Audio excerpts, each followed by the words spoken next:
Hello my dears, ഞാനും മോളും അമ്മായിയും കൂടിയിട്ട് ഞാൻ പഠിച്ച സ്കൂളിൽ നമ്മുടെ വീടിനടുത്തുള്ള പെരുങ്കുളം സ്കൂളിൽ ആനുവൽ ഡേ ആയിരുന്നു. അപ്പോൾ അത് കാണാനായിട്ട് പോവാണ് കേട്ടോ.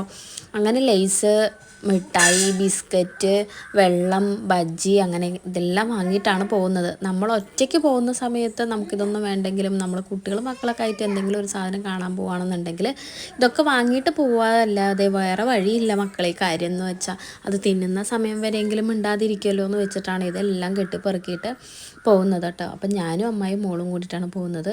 കുറേ നേരം പ്രസംഗങ്ങളും കാര്യങ്ങളൊക്കെ ഉണ്ടായിരുന്നു. അപ്പോൾ ഈ ഒരു അന്തരീക്ഷത്തിൽ ഇപ്പോൾ എന്താ പറയുക, സ്കൂളൊക്കെ നന്നായി മാറ്റി വിപുലീകരിച്ചൊക്കെ കൊണ്ടുവരാനായിട്ട് അവർ ഒരുപാട് ബുദ്ധിമുട്ടിയിട്ടുണ്ട്. അതുകൊണ്ട് പിന്നെ ഹിന്ദി ടീച്ചർ ഇന്ന് റിട്ടയർമെൻറ്റും ആണ്. അപ്പോൾ അതിൻ്റെയും കൂടിയിട്ടുള്ള ഫംഗ്ഷനും കൂടിയിട്ടാണ് അവർ നടത്തുന്നത്. അങ്ങനെ പ്രസംഗങ്ങൾക്കൊക്കെ ഒടുവിൽ നമ്മുടെ ഡാൻസ് തുടങ്ങിയിട്ടോ. സംഭവം നമ്മൾ 2 മണിക്കൂറോളം പ്രസംഗങ്ങൾ കേട്ടിരുന്നു. 3 ഡാൻസേ കാണാൻ പറ്റുള്ളൂ കേട്ടോ. അപ്പോഴത്തേക്കും വീട്ടിലേക്ക് വരാനുള്ള സമയം. ഈ മോൾക്ക് പിന്നെ ഫുഡൊന്നും കൊടുത്തിട്ടുണ്ടായിരുന്നില്ലല്ലോ. അങ്ങനെ ഒപ്പനയും ഒരു തിരുവാതിരക്കളിയും അതേപോലെ തന്നെ ഒരു ഡാൻസ്, അങ്ങനെ 3-4 ഡാൻസ് മാത്രമാണ് കണ്ടിട്ടുണ്ടായിരുന്നത്. അങ്ങനെ റിട്ടേൺ വരുന്ന സമയത്ത് പാനിപ്പൂരിയും ബേൽപൂരിയൊക്കെ കഴിച്ച് വീട്ടിലേക്ക് വന്നാൽ പിന്നെ ഇത്രയേ ഉള്ളൂ. ബൈ.